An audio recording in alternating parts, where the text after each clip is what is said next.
बोलो श्री प्राणनाथ प्यारे की जय। बोलो श्री सतगुरु महाराज की जय। बोलो धाम के धनी की जय। हे मेरे प्राणेश्वर, हे हृदयेश्वर, हे सच्चिदानंद, हे आनंद के सागर, मेरे धाम धनी। ये वाणी भी आपकी है, बुलवाने वाले भी आप हो, बोलने वाले भी आप हो। जैसे कहते हैं कि गीता में क्या बोला गया,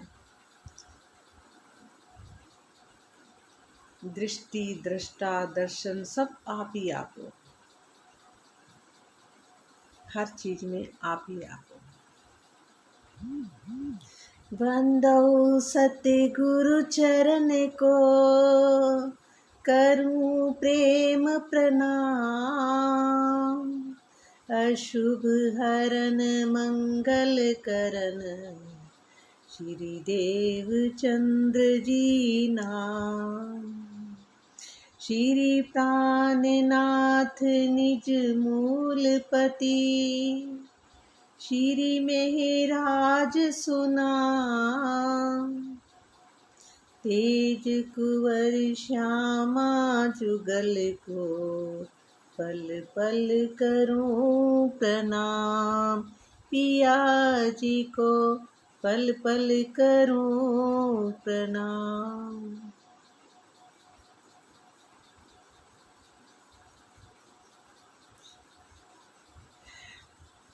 ये चितवनी महिमा का 89 पेज है PDF का, और प्रकरण है 3, जो श्री स्वामी जी राजन स्वामी जी ने ये चितवनी महिमा शॉर्ट करके सारे कुलजन जी से राज जी से उन्होंने शॉर्ट करके लिखी है चितवन की महिमा। उसका वर्णन है। स्वामी जी को भी मेरा प्रणाम, दोनों हाथ जोड़कर।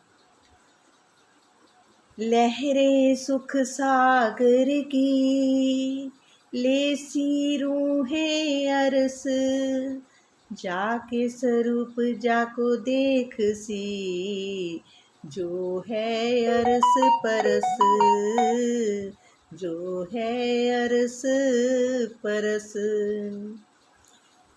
रूहों की शोभा का ये सागर सुख का सागर है। लहरें सुख सागर की लेसी रूहें अरस। रूहों की जो शोभा है, रूहों की शोभा का ये सागर सुख का सागर है। सुख का सागर है। इसकी लहरों का रस मात्र परम धाम की ब्रह्म सृष्टियां ही लेंगी, जो उतरी हैं कहाँ से? परम धाम में। ये मूल मिलावे में बैठी हुई राजी अपने आमने सामने, राजी का सिंहासन लगा हुआ, सामने उनकी अंगनाएं बैठी हुई हैं। सारी रूहों का मतलब कि सब रूहें वहाँ बैठी हुई हैं, और राजी ने उनकी नज़रों को इस संसार में इन जीवों के ऊपर उतारा है। जैसे कृष्ण जी के टाइम गोपियों के अंदर, कुंवारी कन्याओं के अंदर आके रूहें आके बैठी थी, उसी तरह से अब भी इस संसार में सब रूहें आई हुई हैं। परम धाम की ब्रह्म सृष्टियाँ उतरी हुई हैं। 400 साल हो चुके हैं। पहले तो थोड़े देर का ही वर्णन था, खाली 11 वर्ष 52 दिन तक उन्होंने लीला करी थी, और अब की बार जो आई हैं 400 साल हो चुके हैं, अभी तक रूहें जागी नहीं हैं। अब राज जी ने अपनी वाणी देकर जगा रहे हैं अपनी रूहों को, अपनी सब रूहों को वो जगा रहे हैं इस वाणी से। इस वाणी से सब रूहें जागेंगी, जीव भी जागेंगे, ईश्वर सृष्टि भी जागेगी, सब जागेंगे। क्योंकि गीता जी में है ना, 3 सृष्टियों का वर्णन उसमें आ रहा है, जीव सृष्टि, ईश्वर सृष्टि, ब्रह्म सृष्टि। और एक कह रहा अक्षर, अक्षर अक्षरातीत। ये अक्षरातीत की बातें हैं सारी, जिसको आज तक ना तो वेद जान पाए, ना कोई भी नहीं जान पाया, वहाँ तक कोई पहुँच ही नहीं पाया। जब उनका ही एक स्वरूप जो अक्षर ब्रह्म है, वो आज तक नहीं उनकी लीला को जान पाया। वो दर्शन करने तो जाते थे पर उनकी लीला को नहीं जान पाए, वहाँ की लीला क्या है। तो और कैसे कोई जान सकता है, जबकि उनका भी रंग महल परम धाम के अंदर ही है, फिर भी वो नहीं जान पाए, तो बाकी दुनिया कैसे जान पाती। अब कहते ना, ये सब ग्रंथों में लिखा होता, खुदा ही खुद आकर अपनी पहचान कराएगा। अब हमारे प्रीतम अपनी रूहों के साथ फिर इस संसार में आए हुए हैं, और अब हमारे को सबको जागने का समय है।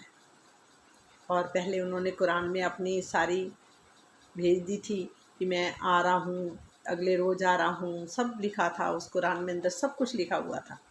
अपने आने के संकेत दे हुए थे, सारे ग्रंथों में भी संकेत दे रखे हैं कि मैं आऊँगा 28वें कलयुग में। और लोग इंतज़ार कर रहे हैं, कली अवतार होगा, आएगा। वो ये सोच रहे हैं कि जैसे कोई वाकई सफ़ेद घोड़े पे ऐसे बैठ के कोई आएगा, जबकि वो सफ़ेद घोड़े पे बैठे भी हैं और कली अवतार भी हैं। वो राजाओं के राजा, उनके सिर पे कलगी भी लगी हुई है, और निष्कलंक, शब्दातीत, शब्दों से भी परे है जो, वो शब्दातीत अब आए हुए हैं इस धरती पे, और उनकी सारी ब्रह्म सृष्टि भी आई है। अब जहाँ जहाँ रूहें बैठी हैं उनको जगा रहे हैं। उन रूहों की बात आ रही है कि रूहों की शोभा का ये सागर सुख का सागर है, क्योंकि उनके घर की बातें हैं सारी। इसकी लहरों का रस मात्र परम धाम की ब्रह्म सृष्टियाँ ही लेंगी। रस असली किसको मिलेगा? ब्रह्म सृष्टियों को मिलेगा। और आत्मा ही अपने मूल तन से अरस परस एकाकार हैं, और एकमात्र वे ही अपने मूल तन स्वरूप को देख सकेंगी। अपने मूल स्वरूप को यहाँ बैठे बैठे देख सकती हैं। देखो यहाँ पर राज जी ने कितनी बार बोला है कि देख सकती हैं, देख सकती हैं, देखेंगी। मतलब कि अब हमें इतना दृढ़ विश्वास करके चितवन करनी पड़ेगी ताकि हम अपने प्रीतम को देख सकें, अपने राजश्यामा जी को देख सकें। और हमें अब मेहनत तो करनी ही पड़ेगी, निध्यासन करना ही पड़ेगा। कहते कथनी करनी बहुत कर ली, अब रहनी में आना ही पड़ेगा। परात्म को अपने धाम धनी से जो सुख मिलता है, परात्म को अपने धाम धनी से, परात्म किसे कहते हैं? जो रूह का अपना शरीर है, जो रूह, जो श्याम, जो राज्य के ही तन तो राज्य के ही हैं, और उनके सब स्वरूप है, उनकी अंगनाएं हैं, उनकी दुल्हने हैं। वहाँ पर पारब्रह्म परमेश्वर की दो दुल्हने, मतलब कि जो रूहें जहाँ आई हैं, उनके जो परात्म हैं, जो अपने असली शरीर है, वो कहाँ बैठे हैं? धाम धनी के सामने बैठे हैं, अरस परस बैठे हैं। तो मतलब कहते हैं उनको सुख भी मिलता है। अगर रूह जागती है, रूह को सुख मिलता है, तो उनकी परात्म को भी वही सुख मिलता है। वह सागर के समान है, और आत्मा अपने मूल तन की शोभा का को ध्यान द्वारा देखकर जो आनंद प्राप्त करती है, वह लहर के समान है। आत्मा अपने मूल तन की शोभा को ध्यान द्वारा, आत्मा अपने मूल तन की, जो मूल तन को न परात्म, जो परम धाम में विराजमान है, मूल मिलावे में, मूल तन की शोभा को ध्यान द्वारा देखकर जो आनंद प्राप्त करती है, वह लहर के समान है। जैसे समुद्र की लहरें हैं, क्या समुद्र से लहर अलग है? क्या सूरज की किरणें सूरज से अलग है? सूरज है तो किरणें हैं, सागर है तो लहरें हैं, ठीक है ना, बूंदें हैं। तो मतलब कि एक सागर की ही सब लहरें हैं, सागर से क्या लहर अलग नहीं है। इसी तरह से वह लहर के समान है। दूसरे शब्दों में परात्म धनी का तन होने से सुख का सागर भी कहा जाता है। दूसरे शब्दों में परात्म, जो वहाँ का शरीर है, तन है, वो धनी के तन होने से, वो धनी के ही तन है कि होने से सुख का सागर भी कहा जाता है उसे। एकमात्र ब्रह्म सृष्टि ही अपने मूल तन को देख सकती है, अन्य कोई दूसरा नहीं देख सकता। अन्य दूसरा कोई नहीं, मूल तन को, अपने को ब्रह्म सृष्टि ही देख सकती है। इस संबंध में सागर ग्रंथ प्रकरण 14 और 27 का ये कथन बहुत ही महत्वपूर्ण है। ये जो स्वरूप निस्वत के काहू ना देवे दिखाए, बदले आप दिखावत प्यारी निस्वत रखे छिपाए। उनो अंतरी आँखां तब खुले, जब हम देखें वह नजर, अंदर चुभे जब रूह के, तब इतही बैठे बका घर, तब इतही बैठे बका घर। जिस तरह से हमारी परात्म पहले श्री राज जी को देखती रही है, जिस तरह से हमारी परात्म, जो हमारे परात्म हमारे तन है, वो मूल परम धाम में, जब परम धाम में क्या करते थे, पहले ही जैसे श्री राज जी को देखती रही है, उसी प्रकार हमारी आत्मा भी जब धाम धनी को देखने लगे तो हमें यही बैठे बैठे परम धाम की अनुभूति होने लगेगी। वाणी क्या कहती है कि जैसे हम पहले हमारी परात्म परम धाम में राज जी को देखती थी, और उसी तरह अब हमारी आत्मा भी यहाँ बैठे बैठे, इस संसार में बैठे बैठे, ये जो शरीर है, इनके जब शरीर हैं तो इनमें जब रूह बैठी है, तो इस शरीर का, अगर ये शरीर नहीं होगा तो रूह कुछ नहीं कर पाएगी। इस शरीर से ही रूह को अपने प्रीतम, अपने परात्म को देख सकती है, यहाँ बैठे बैठे भी, मतलब वहाँ मूल मिलावे में बैठे हुए देख सकती है अपनी परात्म को, यहाँ बैठे बैठे भी। बैठे बैठे भी परम धाम की अनुभूति उसको होने लगेगी और हमारी परात्म की अंतर्दृष्टि भी खुल जाएगी, अर्थात वह जागृत हो जाएगी। फिर क्या होगा, उसकी अंतर्दृष्टि भी खुल जाएगी, वो जागृत हो जाएगी। वैसे तो वो फरामाशी में जागेंगी तो सारी रूहें इकट्ठी ही जागेंगी, एक नहीं जागेगी। इस चुपाई के कथन पर यह संशय होता है कि जब मुखबानी कलश हिंदुस्तानी 23 प्रकरण में 29 में चुपाई में ये बात स्पष्ट रूप से कही गई कि कोड़े भेले जागसी भेले खेल देखिया सबो एक, अर्थात प्रातः में जागृति सभी की एक साथ में ही होनी है। तो यहाँ पर ये क्यों कहा गया कि जिसकी आत्मा के धाम हृदय में श्री राज जी की छवि बस जाएगी, उसकी परात्म में जागृति हो जाएगी। फिर क्यों लिखा गया? इसके समाधान में यही कहा जा सकता है कि ये तो शाश्वत सत्य है कि परम धाम में वहदत होने के कारण सबकी परात्म में जागृति एक ही साथ होनी है, क्योंकि वहाँ एक दिली है। यहाँ तो यहाँ भ्रम का संसार है, जहाँ तो हर एक का एक दूसरे से स्वभाव मिलता ही नहीं है। घर के अंदर भी कितने लोग होंगे, सबका स्वभाव अलग अलग होता है। यहाँ एक दिली नहीं है, वहाँ पर क्या है, एक दिली है। तो कहते हैं कि सबकी एक दिली है, अर्थात परात्म के जागृत सभी के साथ में ही होनी है। तो यहाँ पर ये क्यों कहा गया कि जिसकी आत्मा के धाम हृदय में श्री राज जी की छवि बस जाएगी, उसकी परात्म में जागृति हो जाएगी। इसके समाधान में यही कहा जा सकता है कि ये तो शाश्वत सत्य है कि परम धाम में वहदत होने के कारण सबकी परात्म में जागृति एक ही साथ होनी है। किंतु यहाँ सामूहिक रूप से ये बात दर्शाई गई है कि जब आत्मा के धाम हृदय में श्री राज जी का साक्षात्कार हो जाएगा, तभी परात्म में जागनी हो सकेगी। जब उनका साक्षात्कार हो जाएगा, तभी परात्म में जागनी हो सकेगी। इस खेल में सभी आत्माओं को जागनी धीरे धीरे क्रमशः हो रही है। जो भी आत्मा जागृत हो जाती है, वह यहीं बैठे बैठे परम धाम के सुखों का रसपान करती है, किंतु उसकी परात्म पर खामोशी का आवरण तब भी पड़ा ही रहता है।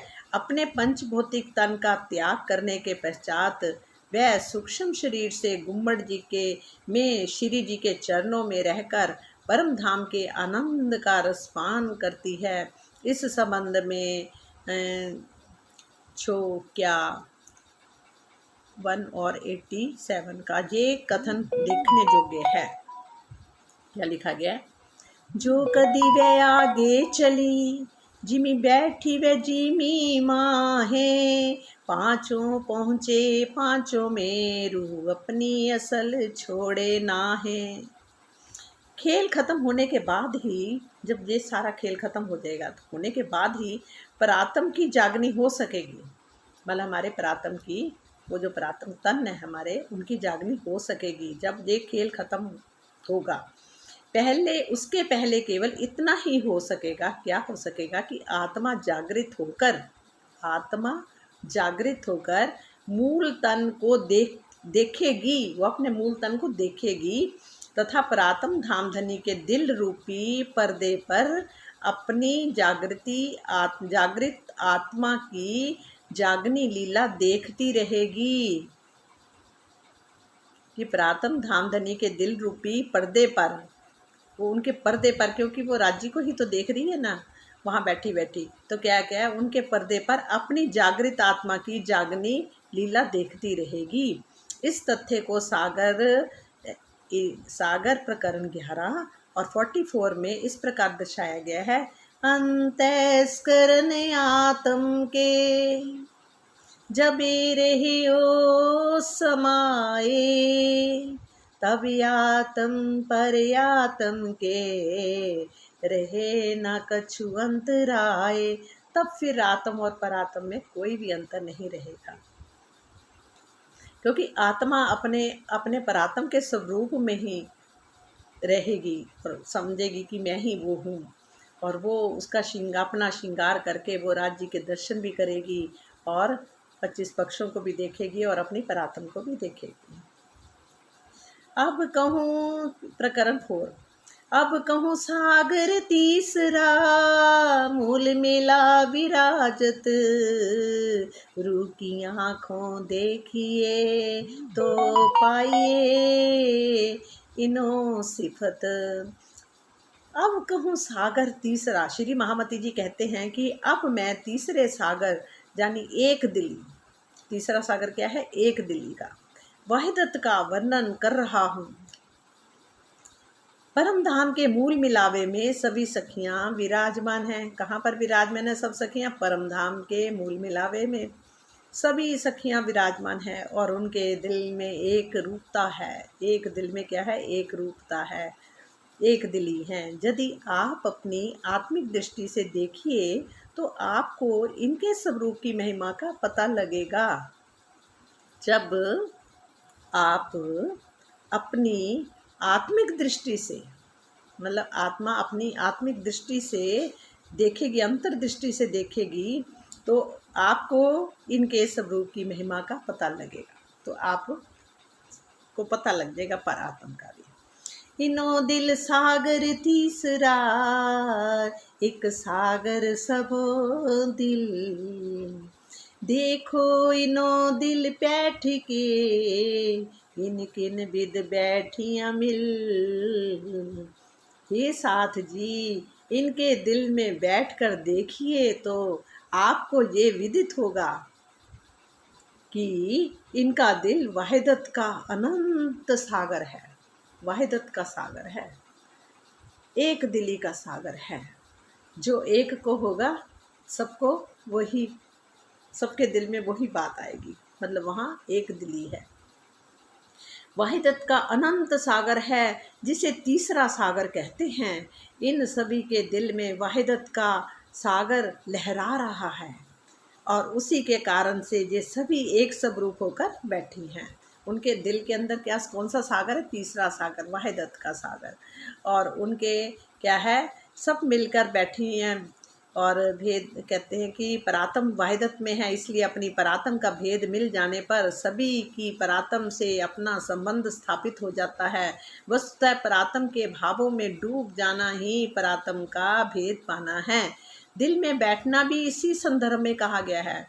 मतलब दिल में बैठने का तात्पर्य है अपनी आत्मा के दिल के का तार जो है, संबंध है, उस दिल परात्म के दिल से जोड़ना। जो आत्मा के दिल का जो तार है, वो संबंध है, वो परात्म के दिल से जोड़ना। परात्म किस में है? वहदत में है। एक दिल में जो आएगा सबके दिल में वही बात आएगी, वहाँ वहदत है।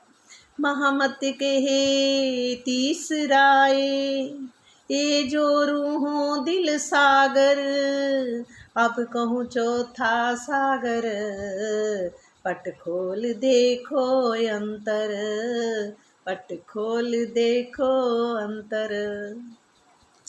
श्री महामती जी कहते हैं कि हे साथ जी, ये तीसरा सागर है जो सखियों के दिल में स्थित। एक दिलो वाहिदत का सागर है, तीसरा सागर है वाहिदत का जो सब सखियों के अंदर है। वाहिदत का सागर है, एक दिली है। अब मैं चौथे सागर, अब कहूँ चौथा सागर, पट खोल देखो अंतर। कहते अब मैं चौथे सागर जुगल स्वरूप की शोभा और श्रृंगार का वर्णन करने जा रहा हूँ। अब अपनी आत्मिक दृष्टि से इस सागर को हद बेहद से परे परम धाम के मूल मिलावे में देखिए। मतलब अपनी आत्मिक दृष्टि से, क्योंकि ये क्या है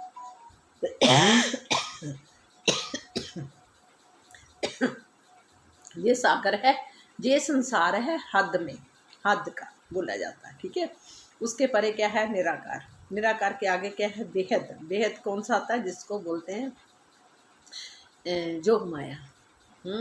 तो मतलब कि वो हद से बेहद, बेहद से भी आगे कौन सा है परम धाम, जो हमारा अपना अपना हमारा अपना हम आत्माओं का अपना परम धाम है। कहते हैं मूल मिलावे में देखिए, वहाँ के परम धाम के जो मूल मिलावे, एक गोल कमरे के अंदर जैसे गोल चबूतरे के ऊपर हम सब बैठे हुए हैं गोल हवेली में, तो वहाँ पर हम उसको देखिए। मतलब हमें पूरा दम कहाँ लगाना है, बैठ के मूल मिलावे के अंदर परम धाम में, हद से परे बेहद, बेहद से भी परे परम धाम के मूल मिलावे में दर्शन करना है। उनको देखिए, महामती जी कहती हैं। अब आ रहा प्रकरण 5। हक खिलवत जाहिर करी, इत सिजदा हयात, इत इमामत, इत ही मोहम्मद सिफात। हक खिलवत जाहिर करी, अक्षरातीत श्री राज जी ने, अक्षरातीत श्री राज जी ने, उनको राज जी क्यों कहते हैं अंगनाओं, हमारे श्यामा को क्यों बोलते हैं राज श्यामा, क्योंकि वो राजाओं का राजा है, वो सबका मालिक एक है, वो ही सबका मालिक एक है, जिसको सब ग्रंथों ने, सब गुरुजनों ने गुण गाया कि सबका मालिक एक है। वो उस एक की बात हो रही है, उस पार ब्रह्म परमेश्वर की बात हो रही है। कहते सारे हैं परम धाम भी, सब ने अपने अपने आश्रमों के नाम परम धाम भी रख लिए, और पता किसी को नहीं परम धाम है क्या, कहाँ है, ठीक है। और पार ब्रह्म कौन है ये भी किसी को नहीं पता, और वेद तक भी नहीं जान पाए उसका, उनको उन्होंने भी नेति नेति कह दिया।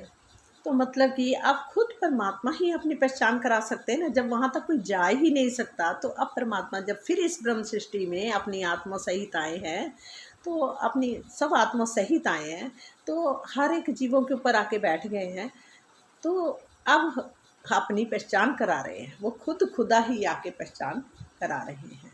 अब हमें थोड़ा सा दम लगा के, थोड़ा सा शांत चित्त से बैठ के सुनेंगे, तभी हमें पता लगेगा, क्योंकि दुनिया तो सुनने को भी तैयार नहीं है। जहाँ के जीव जो है वो खास करके बिल्कुल भी बात, वो शायद ये ज्ञान पचा भी नहीं पाते, पर बहुत ऐसे नहीं जीव जाग गए हैं, जीवों को भी दर्शन हो रहे हैं। कहते हैं ना, कोरे से कोरे जीव को भी दर्शन होगा अगर वो आत्मा के संग रह के आत्मा का साथ देगा तो। हक खिलवत जाहिर करी, इत सिजदा हयात, इत ही इमामत, इत ही मोहम्मद सिफत। अक्षरातीत श्री राज जी ने महामती जी के धाम हृदय में विराजमान होकर ब्रह्मवाणी द्वारा मूल मिलावे की संपूर्ण शोभा का वर्णन कर दिया है। मतलब अक्षरातीत श्री राज जी ने, हमारे प्रीतम ने, महामती जी के धाम हृदय में जो मीरा ठाकुर थे, उनके अंदर जो महामती जी की 5 शक्तियाँ आके बैठी थी, तो उनको महामती बोला गया है, और उनके अंदर इंद्रावती को शोभा दी गई, और इंद्रावती जी ने क्या कह रहे हैं कि उनके धाम हृदय में विराजमान होकर ब्रह्मवाणी द्वारा मूल मिलावे की संपूर्ण शोभा का वर्णन कर दिया। ब्रह्मवाणी के द्वारा सारी मूल मिलावे का पूरा वर्णन है कैसा मूल मिलावा है, कैसे वहाँ के 25 पक्षों का ही वर्णन कर दिया है। वहाँ के 25 पक्षों का ही वर्णन कर दिया है। अक्षय तीर्थश्री राज जी ने महामती जी के धाम हृदय में विराजमान होकर ब्रह्मवाणी द्वारा मूल मिलावे की संपूर्ण शोभा का वर्णन कर दिया है। इसके पहले ये ज्ञान संसार में नहीं था। यहाँ पर किया हुआ प्रणाम सिजदा अखंड होता है। यहाँ पर किया गया हुआ प्रणाम, तभी सब हम आपस में एक दूसरे को प्रणाम कहते हैं। प्रणाम तो उनका प्रणाम सिजदा अखंड होता है, अर्थात जुगल स्वरूप सहित मूल मिलावे की शोभा को दिल में बसाना ही वास्तविक प्रेम लक्षण भक्ति है। प्रेम लक्षण भक्ति किसे कहते हैं? उनके जुगल स्वरूप को और मूल मिलावे की शोभा को दिल में बसाना ही वास्तविक में प्रेम लक्षणा भक्ति है, इसे कहते हैं। और इसी का फल अखंड होता है। और आखिरुल इमाम मेहंदी श्री प्राणनाथ जी का भी निर्देश इसी मूल मिलावे के ध्यान के लिए है, तथा मोहम्मद साहब ने भी अर्श मूल मिलावे के सिजदे की महिमा गाई है। मोहम्मद साहब ने भी मूल मिलावे की सिजदा करने की मतलब महिमा का वर्णन किया है। और ये हमारे जो आखिरुल इमाम मोहम्मद मेहंदी श्री प्राणनाथ जी ने भी यही निर्देश दिया है कि मूल मिलावे के ध्यान के लिए बताया है। इमामत का अर्थ नेतृत्व करना होता है। वैसे इमामत का अर्थ, ये कुछ उर्दू वर्ड्स हैं, उनका अर्थ है नेतृत्व करना होता है। और ब्रह्म सृष्टियों को जागृत करने के लिए श्री प्राणनाथ जी ने मूल मिलावे में ध्यान करने के लिए कहा है और निर्देश दिया है। इसे ही इमाम की इमामत कहते हैं। इमाम की इमामत कहते हैं। और श्री मुखवानी का ये कथन, अर्श बका पर सिजदा करावासी इमाम, हर्ष बिका पर सिजदा करवासी इमाम, इसी और संकेत करता है। मोहम्मद साहब ने कुरान तथा हदीसों में एकमात्र अल्लाह ताला को ही बंदगी का निर्देश दिया है, जो अर्श में विराजमान है। शरीयत के नमाज में जिस मस्जिद में पढ़ी जाती है, उसमें परम धाम के रंग महल के मुख्य द्वार की मेहराबों की आकृति बनाई गई है। उन्होंने क्या करा हुआ, जितनी भी ये बनी है ना शरीयत की नमाज में, मस्जिदों के आगे जो होते हैं वो ग्रीन कलर के थंब लगाते हैं ना, वहाँ पर पन्ना जी, हीरा पन्ना, ये सब के वो लगे हुए हैं ना, सारे मेहराबें बनी और थंब लगे हुए हैं, तो उनकी ही नकल करी गई है। रंग महल के मुख्य द्वार की मेहराबों की आकृति बनाई गई है और अर्श में सिजदा करने का संकेत कर रही है। और वो क्या करे, जो जहाँ नमाज पढ़ते हैं मस्जिदों में, वो अर्श की ही सिजदा करने की वो संकेत कर रही है। कोई खाली ना गया इन खिलवतें, कछुलिया हक का भेद, सो कहूँ जाए ना सके पड़िया इश्क के कैद। मूल मिलावे का ध्यान कभी भी निष्फल नहीं जाता। देखो सुंदर साज जी, कितनी बड़ी बात यहाँ पर आ रही है कि मूल मिलावे का ध्यान जो है, चाहे हमने थोड़ा लगाया, ज़्यादा लगाया, कम लगाया, कितना भी लगाया, वो मतलब बेकार नहीं जाएगा। सिजदा हमारा बेकार नहीं जाएगा। मूल मिलावे का ध्यान कभी भी निष्फल नहीं जाता है और उस पर धनी की मेहर अवश्य होती है। उस पर किसकी? धनी की, हमारे प्रीतम की मेहर अवश्य ही होती है। और जिसने भी राज जी क्या कुछ भी शोभा अपना धाम हृदय में बसा ली होती है, वह कभी भी ध्यानी को छोड़कर अन्यत्र माया जहाँ देव पूजन में नहीं जा सकता। मतलब जिसके हृदय ने मेरे में वो वहाँ की मूल मिलावे की मतलब कि पूरी वहाँ की शोभा बैठ जाती है पूरी, तो फिर वो कभी भी उसको नहीं छोड़ सकता और ना ही अन्यत्र कहीं भी माया जहाँ देवी देवताओं का पूजन में नहीं वो जा सकता फिर वो, क्योंकि वह तो अक्षरातीत के प्रेम में ही कैद हो गया। समझो, वो कैद हो गया, वो इधर उधर जा ही नहीं सकता। अरे वाह, कितनी बड़ी बात कही आज। मतलब कि ये भी बात देखो, हर बात एक एक टॉपिक हमारा खुल रहा है अंदर से कि उनको छोड़ के कहीं और जा ही नहीं सकता। भावार्थ, श्री राज जी का भेद लेने का तात्पर्य होता है उनकी शोभा को दिल में बसा लेना। श्री राज जी का भेद लेने का तात्पर्य क्या है? उनकी शोभा को दिल में बसा लेना। जहाँ दिल के भेद लेने का प्रसंग नहीं है, जहाँ दिल के भेद लेने का प्रसंग नहीं है, दिल के भेद केवल मार्फित की अवस्था में ही लिए जा सकते हैं। जुगल स्वरूप का ध्यान ही माया से बचने एवं अंदर इश्क प्रेम पैदा करने का एकमात्र साधन है। क्या है कि जुगल स्वरूप का जो मूल मिलावे में जैसे बैठे हुए हैं, वहाँ का ध्यान हमारे दिल में जब बैठ जाता है, मतलब कि वो अपना स्थान बन जाता है उनका, तो फिर किसी देवी देवता के और तरफ ध्यान नहीं जाता।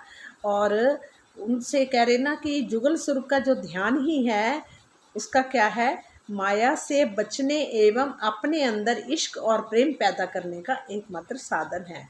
मतलब अपने अंदर इश्क पैदा करने का साधन है, और क्या है, माया से बचने का साधन है।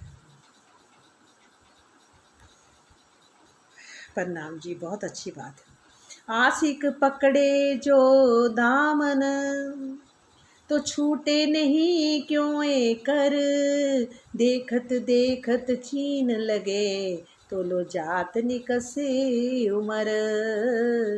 धनी के प्रेम में डूबी रहने वाली आत्मा जब जामे के दामन को देखती है, तो उसे देखती ही रह जाती है। आशिक पकड़े जो दामन, दामन किसको बोला है, जो दामन, जो धनी जी के कहते ना, जो धनी जी ने पहना हुआ है सफ़ेद रंग का जामा, और उसमें कैसा कैसे कैसे तनियाँ ऐसे बनी हुई हैं जैसे राजे महाराजों की ड्रेस नहीं होती थी, उस तरह से। और नीचे चोली मतलब खूब चुन्नटे वाला घेरा होता है, और यहाँ से टाइट होती है ऐसे बांधने वाली, ऐसे करके बांधने वाली जो तनियाँ लगी होती हैं, उस जामे की बात कही गई है। धनी जी के प्रेम में डूबी रहने वाली आत्मा जब जामे के दामन को देखती है, तो उसे देखती ही रह जाती है, तो उसे देखती ही रह जाती है। कहते हैं कि और उसे वह किसी भी तरह से छोड़ नहीं पाती। यदि उसकी नज़र चुन्नटों में लग जाती है, तो वह उसमें इतनी खो जाती है कि यदि सारी उम्र भी देखती रहे, तो उसकी नज़र हटा पाने में उससे इच्छा ही नहीं होती। मतलब एक जामे की तरफ ही देखती है, तो उसमें ही नज़रें धस जाती हैं, वो वहाँ से निकल ही नहीं पाती। अगर चुन्नटों में भी, जो नीचे ऐसे कई घेरे में चुन्नट आते हैं ना खूब सारे, चुन्नटों से भी मतलब उसमें भी नज़र टिक जाए, तो वो हिलती नहीं फिर वहाँ से। यदि सारी उम्र भी देखती रहेगी ना उसी को ही, तो उसकी नज़र हटा पाने से उसमें उसमें इच्छा ही नहीं होती। इस चुपाई के चौथे चरण का भाव संपूर्ण उम्र देखने से है। यही जहाँ शरीर छूटने का प्रसंग नहीं है, बल्कि ये कहा गया है कि यदि सारी उम्र भी उस शोभा को देखने में लगा दिया जाए, तो उससे हटने की इच्छा ही नहीं होगी। यद्यपि व्यवहारिक रूप में ऐसा संभव नहीं है कि कोई संपूर्ण उम्र बिना खाए पिए ही सोए केवल दीदार में ही लगा रहेगा, क्योंकि इस पंचभौतिक शरीर की एक सीमा होती है। इस पंचभौतिक की एक शरीर की एक सीमा होती है, खाना, टाइम, पहनना, वो करना, ये सारे सीमा में। क्योंकि ये शरीर एक कर्म भूमि है, जहाँ तो कर्म किए बगैर कुछ हो नहीं पाता, कर्म तो करना ही पड़ेगा। ये शरीर कर्म भूमि है, इसके द्वारा देखो खाना बनाना, खाना खाना, सारे कार्य बहुत करने पड़ते हैं। और जहाँ सब लोगों को पैसा भी कमाना पड़ता है, तो पैसा कमाते हैं तो क्या होता है, तो उसमें भी टाइम उनका लगता है, ध्यान जाएगा। तो सारी उम्र बैठ के कोई बैठा तो एक ही चीज़ को देख नहीं सकता, तो ना वो रह सकता है। एको पिया एक पीवत है, एको पिया एक पीवत है, एक प्याले पीवेंगे, खोलिया दरवाजा रस का, वास्ते अरस अरवाहों के। धनी ने ब्रह्म सृष्टियों के लिए परम धाम के प्रेम का दरवाजा खोल लिया है। हमारे प्रीतम ने अपनी ब्रह्म सृष्टियों के लिए परम धाम का प्रेम का दरवाजा खोल दिया है। कुछ अंगनाओं आत्माओं ने प्रेम के प्याले को पी भी लिया है, और कुछ पी रहे हैं, और कुछ पीने वाली हैं। हमारा नाम किस में आता? पीने वालों में से पीने वाली हैं। कहते हैं कुछ ने तो, उन आत्माओं ने तो वहाँ के परम धाम के प्रेम के प्यालों को पी भी लिया है। जो वहाँ का वर्णन कर रहे हैं उन्होंने तो पी लिया, जो वहाँ की एक एक चीज़ का, जिन्होंने 25 पक्षों का वर्णन किया, उन परमहंसों ने तो पी लिया।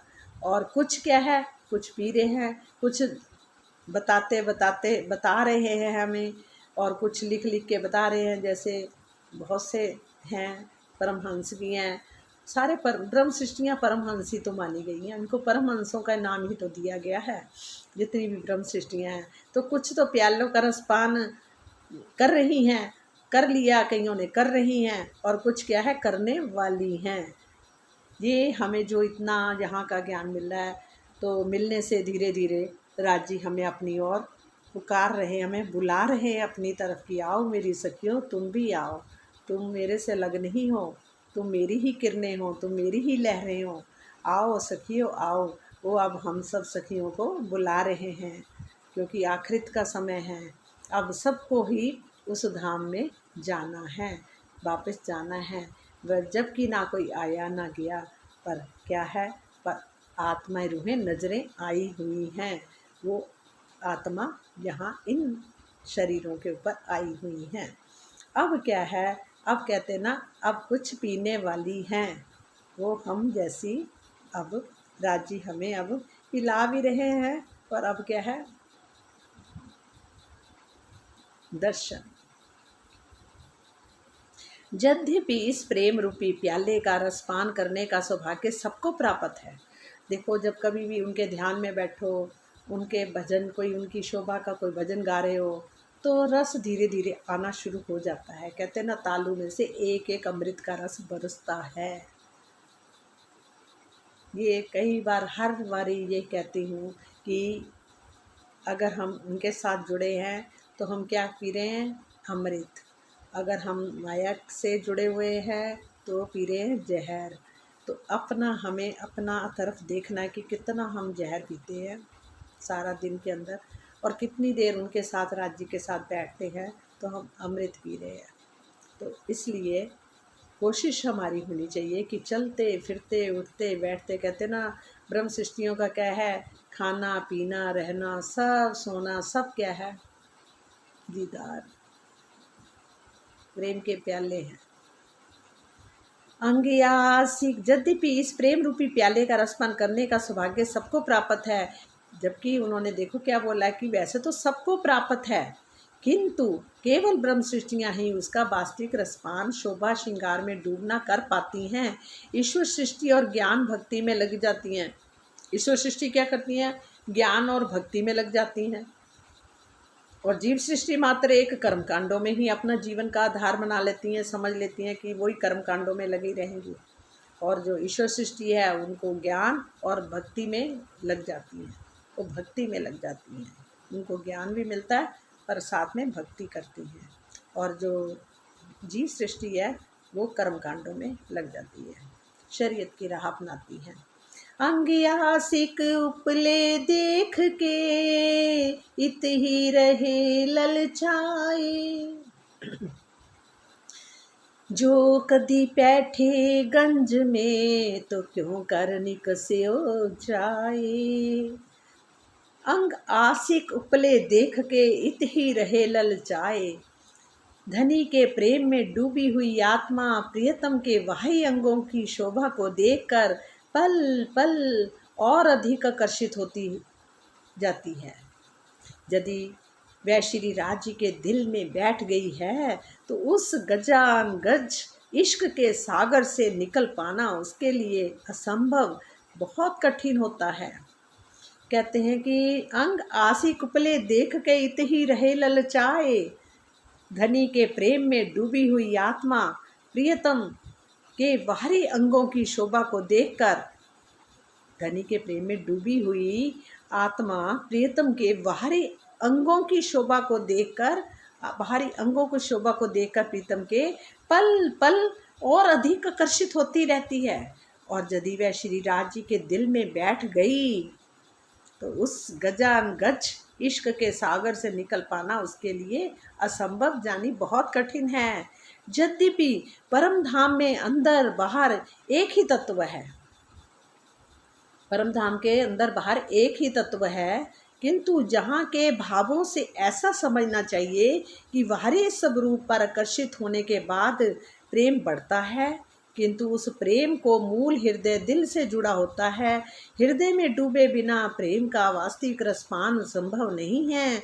यद्यपि परम धाम के वाहिदत होने के कारण श्री राज जी के किसी भी बाहरी अंग को शोभा को दिल में बसाकर बैठाने मार्फित की अवस्था को प्राप्त किया जा सकता है, किंतु जहाँ छुपाई का भाव ये है कि कभी भी धनी का दीदार होने के पश्चात अपने प्रेम की झोली बंद नहीं कर देनी चाहिए, बल्कि उनकी शोभा को पल पल दिल में बसाते हुए अपनी प्यास बढ़ाते रहना चाहिए और धनी के दिल में डुबकी लगाकर सर्वोच्च मंजिल को प्राप्त करने का प्रयास करना चाहिए। इस छुपाई के दूसरे चरण में ललचाने का तात्पर्य है अधिक आकर्षित होने से है। जो वस्तु सुंदर दिखाई देती है उसे देखने का बारंबार इच्छा होती है। इसी को ही इस छुपाई में ललचाना कहा गया है।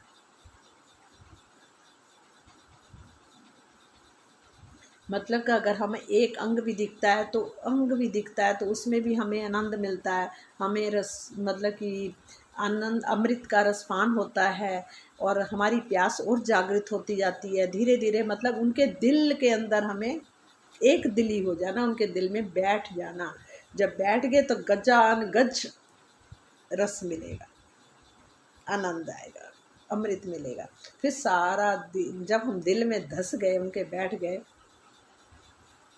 वैसे तो वो दिल से ही दिखा रहे हैं, देखिए वहाँ पर आत्मा तो उनके दिल में ही बैठी हुई है और आत्मा भी उनके दिल में ही है। पर अब यहाँ जो आने से अब अपनी सत्ता को फिर उस दिल में जाके बैठना है, आसन लगाना है। ये सखियों, चलो चलो रे साथ, अब चलो अपने धाम चलिए, अपने धाम में प्रीतम के साथ बैठिए, उठे और वहाँ का प्रेम का सुख ले। स्वाद चढ़े आसवाम द्रोही, संग्राम में विकट वंका कीधा में असाधारण। ये विरह का है। कहते ना, इन विध साध जी जागी। अब कैसे हमें जागना?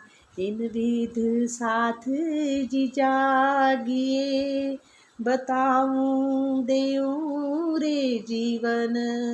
श्याम श्यामा जी साथ जी, जित बैठे चौक वतन।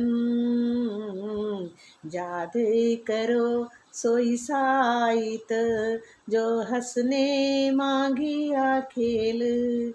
सो खेल खुशहाली लेके, उठो कीजिए खेल।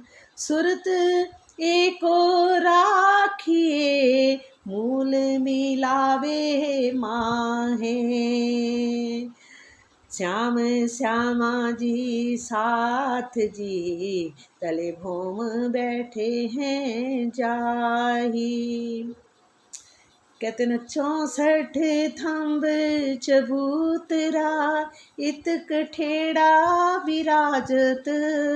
तले गिलम ऊपर चंद्रमा, 64 थंबों भरित।